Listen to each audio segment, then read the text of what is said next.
Ladies and gentlemen, the President of the United States.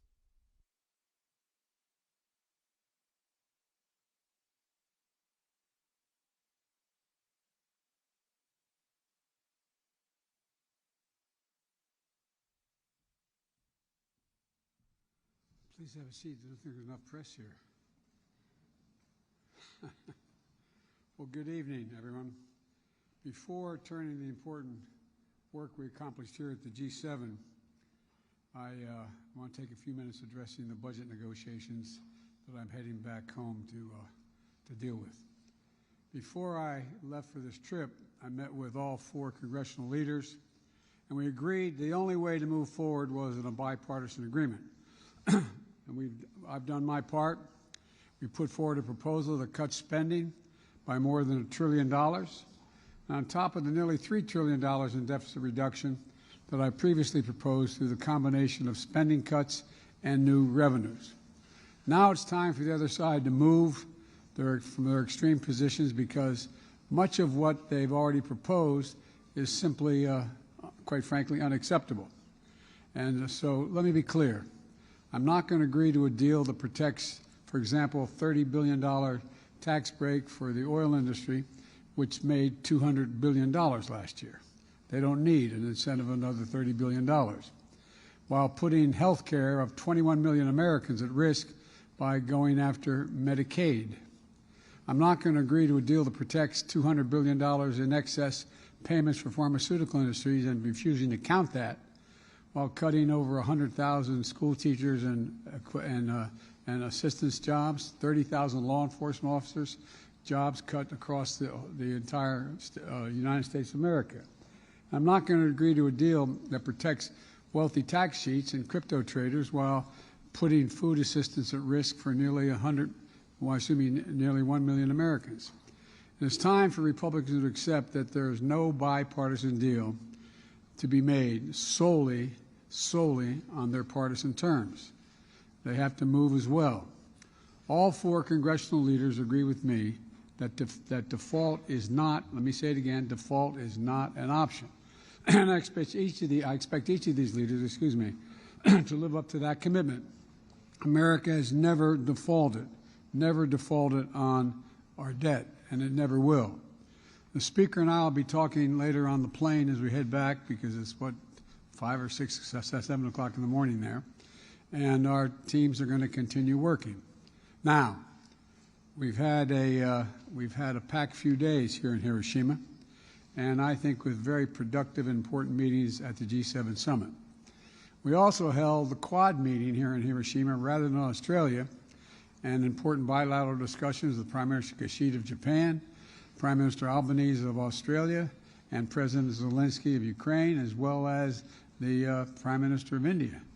This is my 3rd trip to the Indo-Pacific as President, and I look forward to rescheduling my stops in Papua New Guinea and Australia later.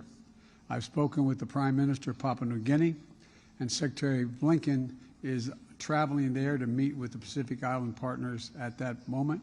And I'm also going to be hosting, and I've spoken with the Prime Minister, hosting the leaders of the Pacific Island Forum in Washington this fall, because I've been unable to make it to Papua New Guinea. And Prime Minister Albanese, we're going to have a state visit later this year. And I also want to thank President Kishida for his outstanding, and it's not hyperbole, his outstanding leadership of the G7 this year, as well as Mrs. Kishida and the entire Japanese government for the hospitality they've shown to Jill, myself, and our whole team. Being in this city and visiting the memorial on Friday was a powerful reminder of the devastating reality of nuclear war and our shared responsibility to never cease our efforts to build for peace. And together with the leaders of the G7, we have reiterated our commitment to continue to work toward a world free from the threat of nuclear weapons. Over the past few days have showcased the unity of purpose among the G7. It's a very different organization than it was 5, 7, 10 years ago, because we're addressing the challenges that matter most to the world. We're united in our efforts to strengthen global health security, And yesterday I announced that the United States plans to contribute another $250 million to the pandemic fund at the World Bank to make sure the world is better prepared to prevent, detect, and respond to future pandemics. We're united in our commitment to climate action and accelerating the transition to a global clean energy economy by investing in the industries of the future. We're united in our push to build a more resilient and inclusive global economy that can better withstand the kinds of shocks that we've experienced over the last few years, including by building a more secure and more diversified supply chain. Through the Partnership for Global Infrastructure and Investment, which we launched last year at the G7 summit in Germany, we've addressed the infrastructure needs that are holding back too many low and moderate income countries, particularly in the global south. The United States has already mobilized more than $30 billion in PGII projects around the globe, a significant step toward our collective pledge of the G7 to mobilize $600 billion in investment by 2027. And we resolved to reform the multilateral development banks to give them more flexibility and better able to fight poverty by helping respond to global challenges. Now, we're also united in our approach to the People's Republic of China. And the joint statement released yesterday outlines the shared principles we've all agreed at the G7 and beyond in dealing with China. We're not looking to decouple from China. We're looking to de-risk and diversify our relationship with China. That means taking steps to diversify our supply chains, and we're not dependent on any one country for necessary product. It means resisting economic coercion together and countering harmful practices that hurt our workers. It means protecting a narrow set of advanced technologies critical for our national security. And those elements are all agreed on by the G7. Finally, joined here in Hiroshima by President Zelensky, and the G7 reaffirmed our shared and unwavering, let me say it again, our shared and unwavering commitment to stand with the brave people of Ukraine as they defend themselves against Russia's brutal war of aggression and the war crimes being committed. Together with our partner countries, we reiterated the need for a just peace that respects Ukraine's sovereignty and territorial integrity, both core principles of the UN Charter. Russia started this war, and Russia could end it today by withdrawing its troops from Ukraine, internationally recognized borders, and ceasing its assault. Until then, Ukraine's ability to defend itself is essential to being able to end this war permanently and through diplomacy. You know, and this morning, I once more shared and assured President Zelensky, together with all G7 members and our allies and partners around the world, that we will not waver. Putin will not break our resolve as he thought he could 2 years ago, almost 3 years ago. We're going to continue to provide economic, humanitarian, and security assistance to Ukraine so it can stand strong as long as it needs it. And today, the United States announced our latest tranche of artillery, ammunition, anti-tank weapons, and bridging equipment to help Ukraine succeed in the battlefield. You know, in my private meeting with President Zelensky after the G7 meeting and with his staff, I told him the United States, together with our allies and partners, is going to begin training Ukrainian pilots in fourth-generation fighter aircraft, including F-16s, to strengthen Ukraine's Air Force as part of a long-term commitment to Ukraine's ability to defend itself. We provided the last year all that they needed to deal with what they were dealing with at the moment. And that's when now we're moving in the direction of putting them in a position to be able to defend themselves in ways beyond what they've had to deal with so far. The past few days have once more underscored how important America's global leadership is. Presumptuous thing for an American president to say, but I think you'll find if you ask any of my colleagues, it's true. The security and prosperity of the American people are substantially increased by working in concert with our closest allies and partners to build a future of greater economic strength and resilience in a world that is more peaceful and stable. And on many of these issues that matter to the American people, accelerating our clean energy transition, preventing another pandemic, dealing with China, standing up for Ukraine, the meetings I've had with my fellow G7 leaders have left us more united, more resolved, and more determined to set up for the greater progress in the months ahead. And this has been an extremely significant and important summit. With that, I'm going to take some questions. And Trevor of Reuters. You spoke a moment ago about what you won't do in terms of your negotiations with Republicans, but I'm interested in what you've signaled you already might do. In particular, by conceding in these negotiations to some form of a cap or freezing spending, are you concerned that Mr. McCarthy has already forced you into accepting a policy position that could tip this economy into a recession? No, I don't believe that's the case at all. As a matter of fact, I think that we can reach an agreement. As I've told you, and you may be aware, you've seen it, we have provided for a proposal that would cut $1 trillion off the baseline spent from the year before by just agreeing to deal with what was initially offered. And secondly, we're in a situation where let me put it this way. If you all were doing your budget at home and you said, okay, we have to make some cuts, would you only look at the spending, or would you also look at your income, what was coming in the door, to determine what you could afford? And so part of what I've been arguing from the beginning is the need to consider the tax structure as well as cutting spending. I'm willing to cut spending, and I propose cuts in spending of over $1 trillion. But I believe we have to also look at the tax revenues. The idea that my Republican colleagues want to continue the $2 trillion tax cut that had profound negative impacts on the economy from the Trump administration, the fact that we've provided for the number, we got a lot of input from serious economists and former administration officials in both parties that we need more people who are qualified to be able to look at the tax returns of the 1,000 billionaires in America. Very complicated stuff. It's estimated that if we had the appropriate number of tax personnel, that we would save somewhere between, we would generate somewhere between $200 billion and $400 billion in tax revenue.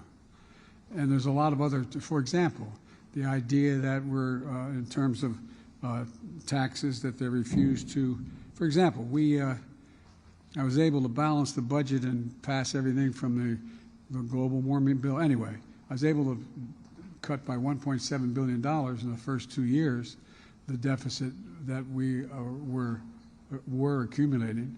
And because I was able to say to it that the 55 corporations in America that made $400 billion, or $400 billion, that they pay zero in tax, zero. And so we said you got to pay a minimum of 15% taxes. What a horrible thing! You're paying more than 15% in taxes, every one of you out there. And so guess what? We not only balanced the budget, we were able to reduce the deficit by $1.7 billion. And so there's a lot of things that they refuse to look at in terms of tax generation, as well as what kind of people we're going to increase taxes for. And like I said, we're now down to, we went from roughly 740 billionaires to about 1,000 billionaires in America. They're paying an average tax rate of 8%. Raise your hand if you want to pay 8% only. I think you'd all be ready to do that. So my point is that there's a lot of things that they refuse to entertain, and they just said revenue is off the table. Well, revenue's not off the table. And so that's what we continue to have a significant disagreement on the revenue side. But you don't think the spending cuts themselves will cause a recession? I know they won't. I know they won't. Matter of fact, the fact that we were able to cut government spending by $1.7 trillion, that didn't cause a recession, that caused growth. look, we have the lowest unemployment rate in over 50 years. We've created 7 million new jobs, including 800,000 manufacturing jobs. We have moved in a direction where we're rebuilding and reconstructing America through the Infrastructure Act. Look, here's the other thing. I'm not sure, my guess is I'll get a question about, well, wait a minute, the American people aren't satisfied. Well, guess what? As I told you all before, most of this, what we've passed, doesn't kick in, it only kicks in over time. And so the fact is, for example, that if you're in a situation where I'll give you the one example that I've used, everybody understands the easiest, is insulin. Well, I decided that we were going to be in a position where we were not going to continue to pay the highest drug prices in the world. And that's what we do, by the way. Same manufacturer of a drug in the United States, selling it here in Japan, selling it in Tokyo, or selling it in Berlin, or selling it around the world, they pay a lot less than we pay at home. So we said a simple proposition. Let's take a look at how much it costs to make the product. And I'm not going to ask you to show of hands like I do in a town meeting, but if I usually ask how many people know somebody who has type 1 or type 2 diabetes, and almost at least half the audience raises their hand. Well, they were paying somewhere between $400 and $700 a month for their insulin that they badly need to stay healthy and alive. Well, guess what? It costs $10, T-E-N, $10 to make, to package. Total amount, you could argue maybe as much as $13. Well, guess what? Now they can't charge more for Medicare can't, because Medicare is taking American tax dollars and paying for the elderly's health care needs.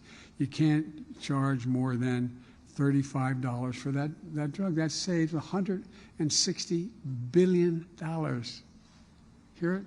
$160 billion less will be paid out by the American taxpayer to help the elderly people on Medicare with a problem. Well, a lot of this is just kicking in.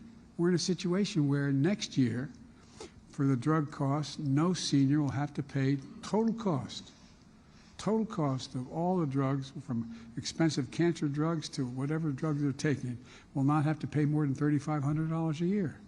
The following year, we've already passed this, it's a law now. The following year, they won't have to pay more than $2,000.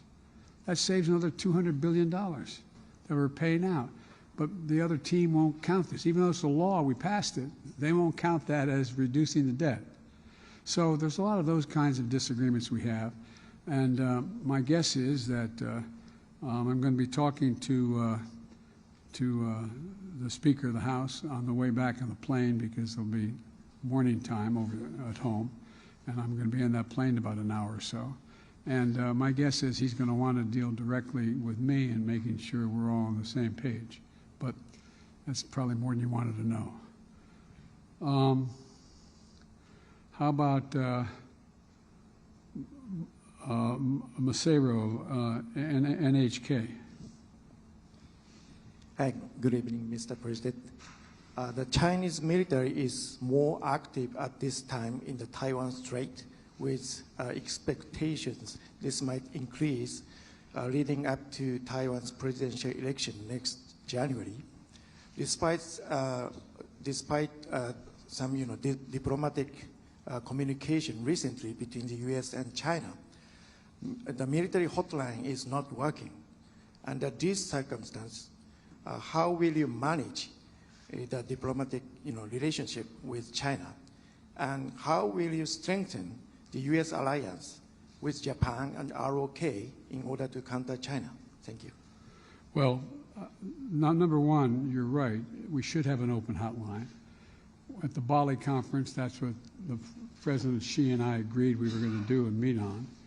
And then this silly balloon that was carrying 2 freight cars worth of spine equipment was flying over the United States, and it got shot down, and everything changed in terms of talking to one another. I think you're going to see that begin to thaw very shortly. But in the meantime, what's happened is, I think it's fair to say, for those of you who have dealt with Japanese government reported from here for a long time. The situation in terms of our relations with Japan have never, ever, ever in American history been stronger. Never, never. And we started this relationship when I came to see, some of you were with me on my first trip here, when I came to see President Kishida's predecessor, and made the case that what was happening in Europe, the world's getting smaller. What's happening in Europe and the invasion of Ukraine affects everyone, including people here in the Pacific Basin. And so we've ended up where you have Japan stepping up in a way that's of real consequence in terms of your defense budget, number one, and a beginning of a rapprochement with South Korea. I've spoken at length with President Moon of South Korea. He came to Washington of late. He's agreed, we're all of the same agreement, that in fact we are not going to, we're maintaining, we all agree we're going to maintain the one China policy, which says, everybody kind of forgets, now, I mean, you all know, but the public kind of forgets that it says that neither country, China or Taiwan, neither territory can independently declare what they're going to do, period. There has to be a mutually agreed to outcome.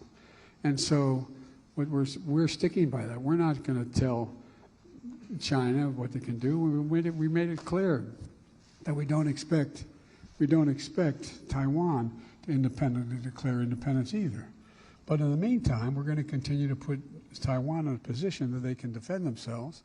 And there is clear understanding among most of our allies that, in fact, if China were to act unilaterally, there would be a response. There would be a response. But so I don't think there's anything inevitable about the notion that there's going to be this conflict between the United States and the West and or Japan and Korea and the Quad. And if you take a look at what's happened, we are more secure with all the talk about China's building its military. It is building its military. And that's why I've made it clear that I am not going to I'm not prepared to trade certain items with China. And when I was asked by President Xi why, I said, because you're using them to build nuclear weapons and other weapons of mass destruction, and I'm not going to do it. And we've now got commitment from all of our allies. They're not going to either provide that kind of material that allows them to do that. But that's not a hostile act. That's an act that says we're going to make sure that we do everything we can to maintain the status quo ante. And what's going on now is, look at the meeting we had here today and yesterday, of the Quad. I bet you, maybe some of you thought it, but I doubt many people in this audience or any other audience would have said that 2 years after being elected, I'd be able to convince India, Australia, Japan, and the United States to form an organization called the Quad to maintain stability in the Indian Ocean and the South China Sea. Well, when asked by the Prime Minister, by President Xi why we were doing that, I said, simple. We have an international organizations have agreed upon what constitutes open airspace and sea space. And we're not going to allow that to be unilaterally altered, period. We're not changing any rules. We're just making sure that we unite democracies in the conviction that the Pacific Basin remains what it was before, open and clear. So I guess what I'm saying is, I don't guess what I'm saying, what I'm trying to say is I think we're more united than we've ever been in the Pacific in terms of maintaining stability and maintaining a sense of security. So I'm not sure that answers your question, but I hope it does. If it doesn't, do you want to follow up with any portion of that question? Well, how about, if you don't want to follow, how about Anne-Marie at Bloomberg, TV and radio? Thank you, Mr. President. You just said, I'm willing to cut spending. Speaker McCarthy says that the U.S. government needs to spend less next year than they did this year. So will you agree to that? And on China, your team has been trying to secure meetings with their Chinese counterparts. Would you consider easing some sanctions to improve relations, like the sanctions that are currently on China's defense minister? Thank you. Yes and no. No, I'm not going to ease the sanctions, but yes, I think we should On the front end of your question is that there's a lot that is going on relative to spending. And we have agreed to cut spending. We've cut spending, and we're going to continue to cut spending. But the question is, what base do you start from? Initially, if you remember when the Republicans introduced when the Speaker, by I guess a 4 or 5 vote majority, was able to pass what he calls extending the debt with a limitation on what you had to do to expend it in terms of the budget side. I said, I'm not going to negotiate on whether you extend the debt. I will negotiate on the budget. On the budget side of the equation, they came along and said initially, it's hard to determine where they are, quite frankly. And I don't know, you all may know more from questioning them than I do. But they came along and said, we're going to move off of the 2023 budget. And that's the baseline we're going to use for the next 2 years, that budget. And I said, well, what about what you all just voted on after the budget, which was the add-on money that you all agreed to, and the House and Senate voted for? And they said, well, that includes that as well. I said, okay, well, then we may be able to work on something. So we started calculating what that would mean in terms of it came to a 22% cut for everything in the budget, but the things that have already been passed, the 5 big initiatives that I've already passed in terms of infrastructure, the Affordable Care Act, et cetera. But in the meantime, what happened is that that seems to be changing. They said, well, we're going to exempt. Remember we said that, well, you're going to cut veterans because 20 said everything, that's discretionary budget. So no, we're not going to cut veterans. Okay, that's good. And initially they started off, they're going to cut Medicare, Medicaid. I said, whoa, whoa, whoa, no, I mean not Medicaid, Social Security and Medicare. They said, no, no, no, no. First time I ever had a negotiation in a State of the Union message. But they said, no, we're not going to cut that. Okay, well, that's off the radar. What else is off the radar? And they named some other things. And I said, well, that means if you want to get the number you wanted from freezing the budget at 2023 plus the additions you added, then it means you're going to go from 22%, you're going to end up cutting 30% or 35% discretionary budget. For example, if you calculate what they're talking about, they're going to lose 100,000 teachers and assistants. They're going to lose thousands of police officers across the board. I mean, just calculate what it means if you take all discretionary spending and you make no distinctions other than what the percentage number of the cut is. And some of it makes absolutely no sense at all. And so what we've done is we're going to have to sit down. I'm hoping that Speaker McCarthy is just waiting to negotiate with me when I get home, which has been, I don't know whether that's true or not. We'll find out. But at first we weren't making progress. Then we made a lot of progress. And then all of a sudden they came back with a proposal that was very cut back from where they had agreed or discussed.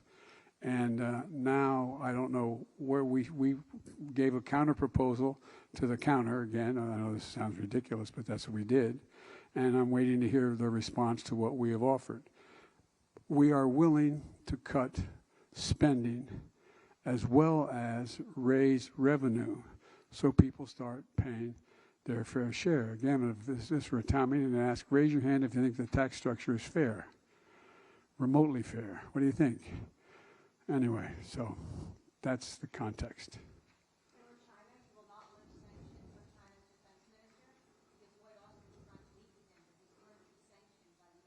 No, I know that. That's under negotiation right now. I thought you said whether I would lift sanctions on material I was going to sell the Defense Department, meaning would I sell some? The answer, that's under discussion. Jim Tankersley, New York Times. Hi, Mr. President, thank you. Oh. You speak a lot at these summits about the power of democracies to solve big problems. But I'm curious, in these meetings with world leaders, how are you explaining the possibility that American democracy could cause a global financial crisis if the debt limit is breached next month? And I'm wondering if you are offering them assurances that whether it's by invoking the 14th Amendment or anything else, you will take whatever steps you need to make sure that doesn't happen. First of all, it would be a very serious circumstance if we didn't pay our debt for the first time in 230 years. That'd be a serious problem. So far, there's been very little discussion, and they all know what's going on, about whether or not we're going to default on our debt. Number two. Number three, I can't guarantee that they wouldn't force a default by doing something outrageous. I can't guarantee that. Number four, I'm looking at the 14th Amendment as to whether or not we have the authority. I think we have the authority. The question is, could it be done and invoked in time that it would not be appealed and as a consequence past the date in question and still default on the debt? That's a question that I think is unresolved. And so the point is, I'm hoping and I believe that when we sat in the room with all the leaders from Mitch McConnell on, and they said, we will not default, period. We will not default. That's what all, including Kevin McCarthy, said, we will not default. And so I'm assuming that we mean what we say, and we'll figure out a way to not have to default.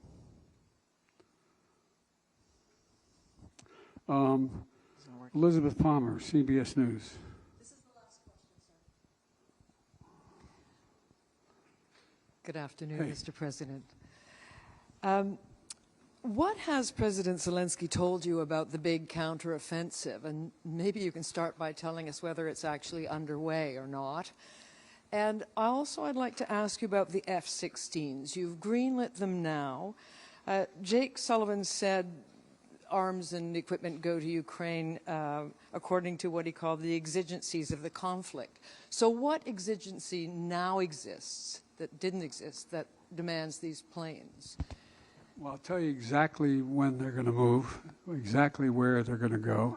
He told me, come on, God love you. Even if I knew precisely, you think I'm going to tell you what they're going to do in terms of their offensive? Well, I hope I wouldn't do that, because that would mean it wouldn't succeed. But the fact is that we did discuss privately I did discuss with Zelensky let me put it this way. We and our NATO allies know how many brigades they have trained, know what the status of those brigades are, and have an expectation as to what their likelihood of succeeding are. We don't know that for certain. War is uncertain. War is uncertain, to state the obvious. So, and it will proceed. I can't, even if I think I do know, but I'm not going to tell you, because that would not be a smart thing to do either. So having said that, the expectation and hope is that they will be successful in that it'll make it clear to Russia that the cost, for example, Bakhmut. Bakhmut is a discussion about whether or not it's been lost or whatever. And well, the truth of the matter is the Russians have suffered over 100,000 casualties in Bakhmut. It's hard to make up. It's hard to make up. So whether or not there are troops in Bakhmut occupying, there's not many buildings left standing in Bakhmut. It's a pretty devastated city. But they have been able to move in a direction that they've been able to lock down an awful lot of the Russian forces, including the Wagner group. So with regard to the F-16s, F-16s would not have helped in that regard at all. It was unnecessary. For example, let's take just Bakhmut, for example. Would not have any additional added consequence. But what's happened is, since the provision of everything from the significant missile defense systems, tanks, sophisticated tanks, and like all the things that were of consequence in the near term in the Donbass area and where the fighting was taking place, they now have all that equipment. There's a little bit still coming, but have all that equipment. What's going to happen, though, is if they continue to do well, they're going to be in a situation where you're going to have the Russians being able to stand off at a greater distance for maintaining their headquarters and other things which are out of range of certain of the existing capacity they have. And they have to be able to be in a position where now those fighter jets, those F-16s, make a big difference in terms of being able to deal with what is coming down the road. And God willing, and we don't know this, if they're successful and there ends up being an accommodation where there is not a ceasefire, but there is a peace agreement that gets worked out, that they'll have the capacity to have confidence in their ability to resist response by the Russians if they were to change their position. So that's the essence of the difference. Was there another part of the question?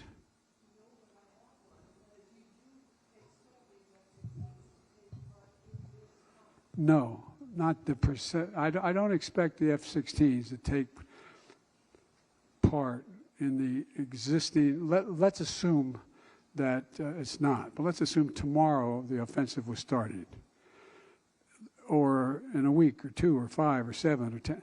It's not highly unlikely they would take place in that context, but it will take place in the context if they're successful in the near term. They're going to then continue to have to fight with the Russians who have headquarters beyond where they are now not able to reach by the existing capacity that exists in their arsenal. So it's a different need, just like the tanks weren't needed in the beginning, but they're needed now. And so that's the nature of the change. What assurances do you have that providing F-16s won't escalate this war?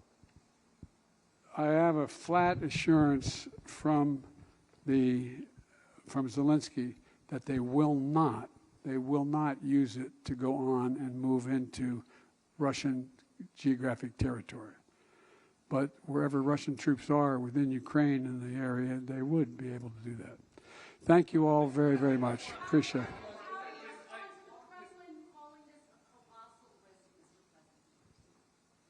It is for them.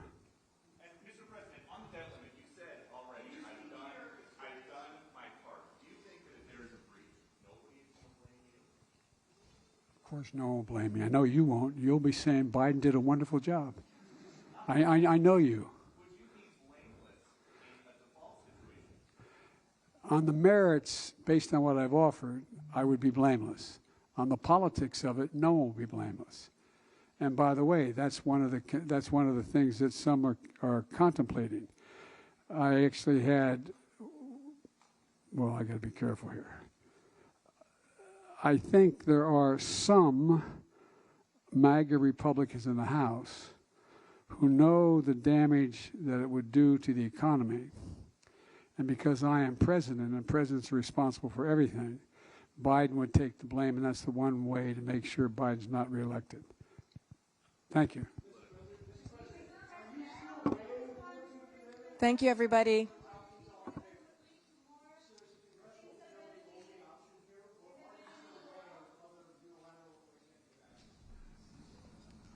We have not come up with a unilateral action that could succeed in a matter of 2 weeks or 3 weeks.